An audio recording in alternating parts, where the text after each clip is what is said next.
Então vamos lá. Operadores ortogonais, parte 2. Hoje nós vamos demonstrar, pelo menos fazer um esboço do teorema espectral para operadores ortogonais. Tá?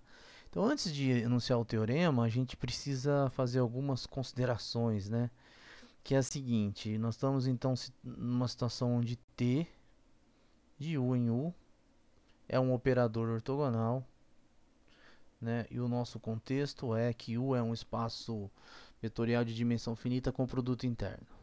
Tá? Na aula passada nós definimos operadores ortogonais e vimos as principais propriedades desses operadores ortogonais. Uma das propriedades desse operador ortogonal interessante é que ele preserva a norma, ou seja, T de V é igual ao módulo de V para todo V. Essa propriedade nos dá uma informação importante em relação aos autovalores. Por quê? Olha só. Então, em relação aos autovalores, essa propriedade nos diz o seguinte, olha, T de V igual a lambda V, e se o V é diferente de zero, então lambda é um autovalor e V é um autovetor, essa aqui é a ideia. Mas, utilizando essa propriedade, a gente pode concluir o seguinte, V, a norma, é igual a norma de T de V, já que o T preserva a norma, mas T de V, se lambda é um autovalor, é igual a lambda V. Isso daqui implica, então, que norma de V é igual a norma de lambda V, norma de lambda vezes norma de V, o que implica, então, que lambda, o módulo de lambda, é igual a norma de V sobre norma de V, que é igual a 1. Ou seja, então, o módulo de lambda é igual a 1, o que implica que o lambda é igual a mais ou menos 1. Então, lambda é igual a 1, ou lambda é igual a menos 1. Então, qual que é a nossa conclusão aqui? Um operador ortogonal, lambda igual a 1 ou menos 1, são as únicas possibilidades para autovalores quando o operador é ortogonal. Bom, em relação a autovetores, a gente lembra a seguinte propriedade que vimos na aula passada, que T vezes T estrela, o adjunto, é igual a identidade. Então vamos supor que U é um autovalor associado, um autovetor associado ao autovalor 1. E que V é um autovetor associado ao autovalor menos 1. Tá? Ou seja, T de U é igual a U e T de V é igual a menos V. Se eu fizer o produto interno de U por V, eu obtenho T de U menos T de V, que isso daqui fica igual a T estrela T de U menos V, definição do adjunto, propriedade do adjunto, mas isso daqui é a identidade, então isso daqui fica igual a menos UV. Ou seja, o número real, o V, é igual a menos ele. A única forma de um número ser igual a ele, a menos ele, é se ele for zero. Então, o produto interno de U por V é igual a zero. E então, é uma propriedade que os operadores autoadjuntos tinham, que aqui também tem. Autovetores associados a autovalores distintos são ortogonais. Tá? Só temos duas possibilidades para autovalores distintos, que é 1 e menos 1. Então, nesse caso aqui, o U é ortogonal a V. Autovalores distintos, autovalores associados a, autovetores. Autovetores associados a autovalores distintos, autovetores associados a autovalores distintos. E nesse caso acabamos de ver que só a única possibilidade é 1 e menos 1. As únicas possibilidades são 1 e menos 1. são ortogonais.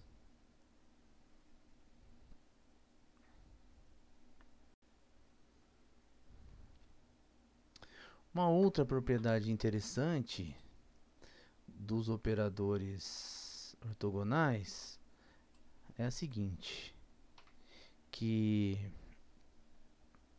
eu vou deixar como uma espécie de curiosidade, mas você pode ver a demonstração no livro se quiser. Uma outra característica dos operadores ortogonais é que se F é um subespaço invariante por T, então o ortogonal de F, ou seja, o conjunto de todos os vetores em U que são ortogonais aos vetores de F, também é invariante por T.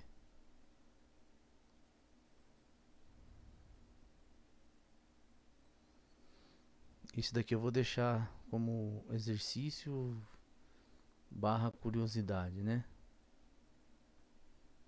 Para ver os detalhes dessa demonstração no livro.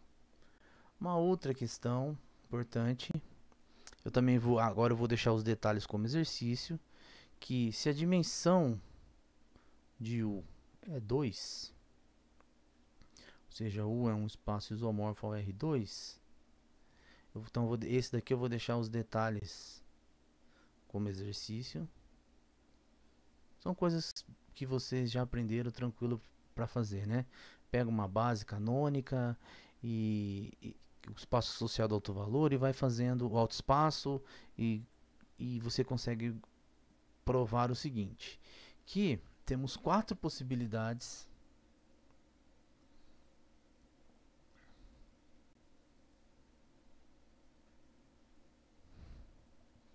para T.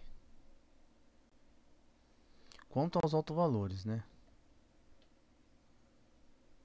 Ora, temos 2 autovalores, né? Então, uma maneira de combinar eles em termos do operador seria o seguinte, a primeira possibilidade, que o operador só tem 1 como autovalor. O único autovalor é 1. Lembra que eu estou no espaço de dimensão 2 aqui, tá? Estou considerando a dimensão aqui 2. Ok? Então, se 1 é o único autovalor, então existe uma base, tá? Na qual a gente pode escrever o operador T como uma matriz 1 na diagonal, matriz identidade. Da mesma forma, se lambda é igual a menos 1, é o único autovalor,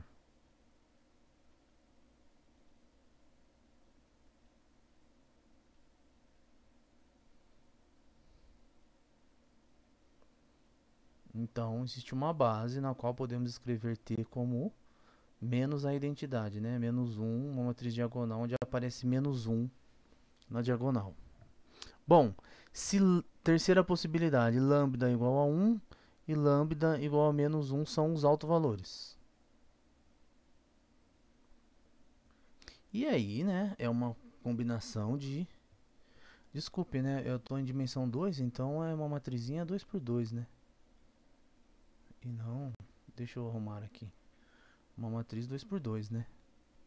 Então aqui é 1, aqui é menos 1, e aqui 1, 0. 1 menos 1. E os espaços em brancos é composto por 0. Tá? A menos de mudar ali a base, e aí vai ser menos 1 e 1, né? Mas é só, basicamente, é a mesma coisa. E a última possibilidade, se o operador T não possui autovalor. Pode acontecer. E aí sim vem os detalhes, né? Que eu vou deixar para vocês darem uma olhada no livro, que aí nesse caso a matriz de T ela é uma rotação. Nós já vimos que a rotação é uma matriz ortogonal, né?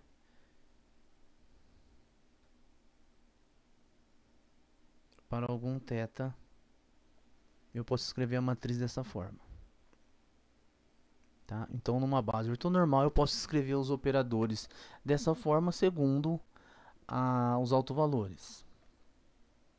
E basicamente é isso que a gente precisa para enunciar o teorema espectral. E olha só que interessante. Aqui eu estou supondo a dimensão 2. E aí fica bem fácil fazer essa análise. Agora o teorema espectral está dizendo que em dimensões maiores o que aparece é basicamente isso daqui. Essas possibilidades, porém numa dimensão maior. Tá?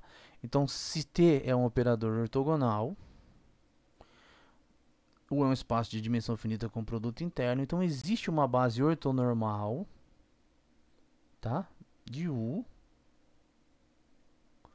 relativamente a qual o T nessa base ortonormal tem essa forma aqui. Que é o que? São bloquinhos de 1 na diagonal, menos 1 ou as matrizes de rotação 2 por 2. Então veja só. Aqui é o prometido desde o início de operadores ortogonais, né? Nós vimos na autoadjunto, nos operadores autoadjunto, que eles são os operadores diagonalizáveis, no sentido que existe uma base ortonormal que transforma a matriz do operador, que o operador T nessa base tem matriz e uma matriz diagonal. E na diagonal aparecem os autovalores. Então, as matrizes ortogonais, as matrizes autoadjuntas, né, os operadores autoadjuntos são aqueles que possuem representação matricial mais simples possível, que é uma diagonal. Existe uma base ortonormal, que a representação é uma matriz diagonal, por isso se chama diagonalizável. Os mais simples depois do autoadjunto são os operadores ortogonais, que possuem uma base ortonormal no qual, né, o operador escrito nessa base possui uma matriz dessa forma. Ela é quase que uma matriz diagonal. Ela é quase que uma matriz diagonal. E o que não aparece aqui, os outros elementos da matriz é zero, né? Então isso aqui agora é uma matriz n por n, né? Eu estou num espaço de dimensão n aqui, não mais 2 por 2. Mas a diagonal é os autovalores 1 ou menos 1. Podem aparecer ou não, tá? E os bloquinhos de rotação. Cosseno menos seno, seno, cosseno. Então, essa é a matriz mais simples depois da diagonal. Então, os operadores ortogonais são os operadores que possuem representação matricial mais simples depois dos autoadjuntos. A demonstração, os detalhes eu vou deixar no ar. Então, vou fazer só um esboço da demonstração. É uma demonstração bem intuitiva, bem geométrica, que é o seguinte. Do que a gente estudou até agora, então, qual que é a conclusão? Operador ortogonal. Vou fazer aqui um esboço da demonstração, né? Um rascunho. Então, T é ortogonal. A única possibilidade para autovalores é, então, lambda igual a 1 e lambda igual a menos 1. Então, vamos considerar o autoespaço F1, que é o autoespaço associado ao autovalor 1. Ou seja, o conjunto dos vetores tal que T de V é igual a V. É o autoespaço associado ao autovalor 1. F2, o autoespaço associado ao autovalor menos 1. Ok? Vimos no início da aula que esses dois autoespaços são ortogonais, ou seja, autovetores associados a autovalores distintos são ortogonais. Então, esses dois espaços são ortogonais, porque são os autoespaços associados a autovalores 1 e menos 1. Tá? Eles são invariantes por T, pela definição de autovalores, né? O autoespaço é invariante. Lá na aula de autovalores, né? Nós exploramos esse conceito. Então, são espaços invariantes por T. No sentido de que quando eu aplico T nesse subespaço, ele fica parado, ele não mexe. T de F1 está contido no F1, né? Tá? Definimos, então, o F3 como sendo o ortogonal de F1 soma F2. E é claro que eles são disjuntos, né? Só possui o zero, né? Essa soma é direta, só possui o zero porque o zero é o único que está aqui, né? Tá nesse autoespaço, na interseção dos dois autoespaços. O F3, então, eu somo esses dois aqui e considero o F3 como ortogonal desses dois. Então, o que eu fiz, na verdade, foi pegar o espaço U e quebrar em 3 subespaços invariantes, que é o F1, que é o autoespaço associado ao autovalor lambda igual a 1, o F2, que é o autoespaço associado ao autovalor lambda menos 1, e o F3, que é o ortogonal desses dois. Então eu quebrei o espaço U em 3 pedaços, em 3 subespaços invariantes por T. Tá? Bom, por que esse ortogonal é invariante? Porque lá no início eu deixei lá a discussão, né? Não demonstrei, mas deixei solto lá que se f é invariante, então o ortogonal também é invariante. Então, de fato, nós quebramos o operador em 3 pedaços, em 3 subespaços e, né, agora a gente vê que o operador restrito a cada um desses é o que compõe aquela matriz, tá? Um outro fato importante, tá, que você pode encontrar demonstração no livro também, é que todo operador linear num espaço de dimensão finita, não precisa ser ortogonal, todo operador linear num espaço de dimensão finita possui um subespaço invariante de dimensão 1 ou 2. Nós vamos usar esse fato aqui para garantir o seguinte, ó, F3 possui um subespaço invariante de dimensão 2. E não pode ser 1. Tá? Todo subespaço possui um subespaço invariante de dimensão 1 ou 2. O F3 é um subespaço, então ele possui um subespaço invariante de dimensão 1 ou 2. A dimensão deve necessariamente ser 2, por quê? Porque se ele possui um subespaço invariante de dimensão 1, esse subespaço está associado ao alto valor 1 ou menos 1. E o que não acontece, porque ele é ortogonal dos outros dois. Tá? Então ele tem que ter subespaços invariantes de dimensão 2. Resumindo, então, olha, associado ao alto valor 1, F1, associado ao alto valor 2, F2, e não tem alto valor, F3. E aí nós discutimos anteriormente que se as possibilidades para um operador 2 por 2 seria aquelas matrizes, né? Vou voltar, né? Nós discutimos no início, né? Ó, aqui, ó. Para um espaço de dimensão 2, nós temos essas possibilidades para um operador ortogonal. Ou a matriz é 1, 1, menos 1, menos 1, 1, menos 1, né, diagonal. Ou se não possui autovalores, é essa a situação que eu estou interessado. Se ele não possui autovalores, então, em relação a uma base ortonormal, a matriz é uma matrizinha de rotação. Então, existe um θ, onde a matriz do operador nessa base existe um θ e uma matriz, né, ortogonal, e o operador nessa base é uma matriz de rotação. Então, voltando lá para a nossa discussão, então o F3 vai ser composto por matrizes de rotações, porque tem espaços invariantes de dimensão 2, tá? E é claro, né, se eu pegar o operador T e restringir a F3, eu tenho um operador olhando só para o F3. E se eu fizer da mesma forma, pegar o operador 3 e fazer a restrição, então é isso que eu estou fazendo, né? Eu estou pegando o operador T, estou olhando só restrito ao F1. F1 é um espaço que tem autovalor 1. Então, em relação a esse espaço, existe uma base ortonormal. Vamos chamar, por exemplo, de U1 até U lambda 1. Então, nessa base aqui, esse operador tem representação matricial dessa forma, porque só tem autovalor 1. Em relação ao espaço F2, que é o autovalor menos 1, né, existe uma outra base, V1 até V lambda menos 1, aqui ortonormal, que esse operador restrito a essa base é escrito dessa forma, tem representação matricial dessa forma, menos 1 na diagonal. O resto fora. O resto é zero fora, né? Uma matriz diagonal. E finalmente F3, o que discutimos, né? Não possui autovalores, mas possui espaço invariante de dimensão 2, então é possivelmente esses cossenos, matrizinhas de rotação. Então, conclusão, aqui existe uma outra base, né? W1 até W lambda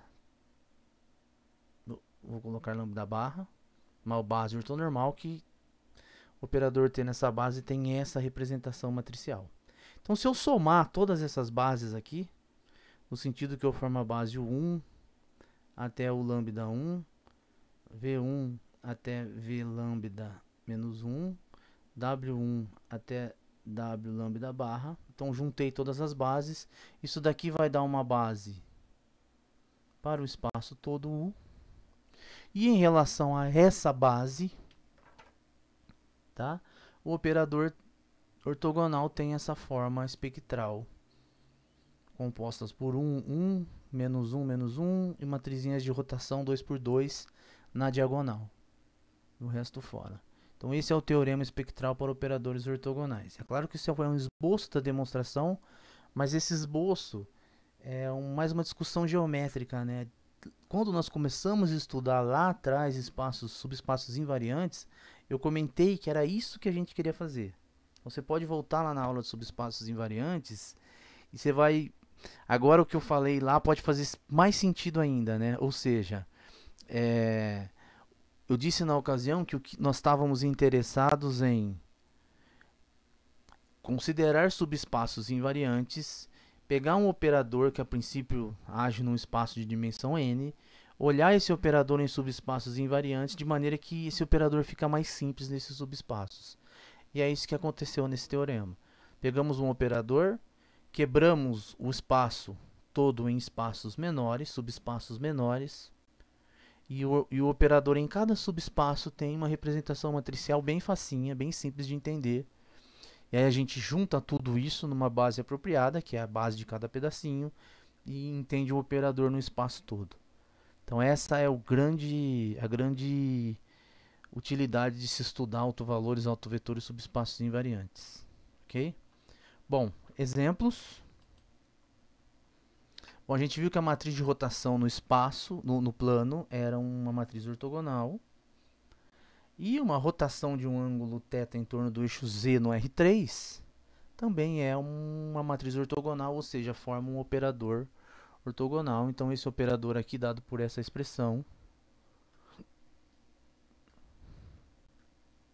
T de x, y, z igual a x cosseno θ na primeira componente, menos y seno θ na segunda, x seno θ mais y cosseno θ e z na terceira, tá?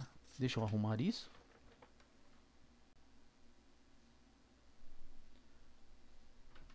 Aqui não, né? Aqui, desculpe, tem um errinho aqui, né? Aqui não tem essa vírgula aqui, né? Senão fica o operador no R4. Agora sim, né? Então, na primeira componente, x cosseno θ menos y seno θ. Na segunda componente, x seno θ, y cosseno θ. Aqui é uma 2 por 2 rotação, né? Entre aspas. E na última componente, z. Se você pegar a base canônica, escrever a matriz desse operador, vai ser essa matriz aqui. Dá uma olhada nessa matriz. Olha lá, ó, ela tem um bloquinho 2 por 2. Ela tem aqui um bloquinho de rotação. E tem aqui o 1. E na diagonal, e fora da diagonal, 0, 0, 0. Tá? Ou seja, é o que o teorema espectral estava falando. Exatamente isso. Essa é a matriz do operador no R3. E no caso, essa matriz está fazendo essa rotação em torno do eixo Z. Tem um vetorzinho aqui V. E ela gira esse vetor em relação ao ângulo θ, em relação ao eixo Z. Então, está aí. Esse é um operador ortogonal. Você pode verificar, por exemplo, que essa matriz é ortogonal. O produto dela pela transposta, a multiplicação dela pela transposta vai ser a identidade. Usando a identidade trigonométrica, né? Seno ao quadrado mais cosseno ao quadrado é igual a 1.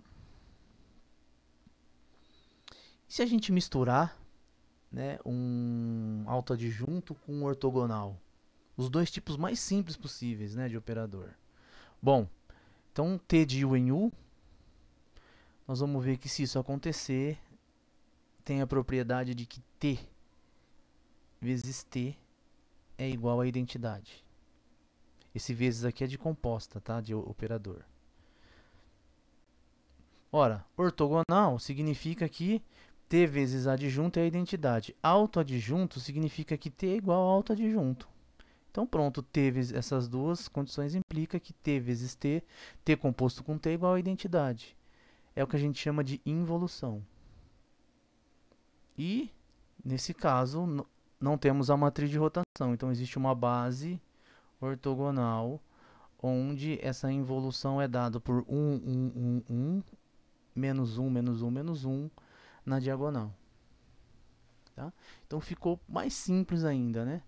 Autoadjunto é diagonalizável e perceba que é a única possibilidade que a gente tem, porque ele é ortogonal, então ele só pode apresentar 1 e menos 1 na diagonal, ou os bloquinhos seno e cosseno, mas ele é autoadjunto, então não pode ter os bloquinhos seno e cosseno, porque ele tem que ser diagonal, tá? Então essa é a única possibilidade que existe para um operador ortonormal mais autoadjunto, ser uma involução, ok? Então como exercício, eu quero propor para vocês o seguinte exercício, que você encontre todos os operadores ortogonais de R3 em R3. Todos os operadores ortogonais de R3 em R3. São muitos, são infinitos, mas todos aqui significa a matriz dele. Qual que é a forma da matriz deles? Quais são as possibilidades dessa matriz? Olha o teorema da decomposição espectral. Então é você combinar essas possibilidades. Uma delas está aqui no exemplo. A outra está no outro exemplo. Tá? Existem mais outras possibilidades para você combinar aí. É essa brincadeira que eu quero que você faça para encontrar todos os operadores ortogonais de R3 em R3. Então esse todos aqui é entre aspas, né? Tá? Essas possibilidades para a matriz em relação a uma base ortogonal. Tá certo?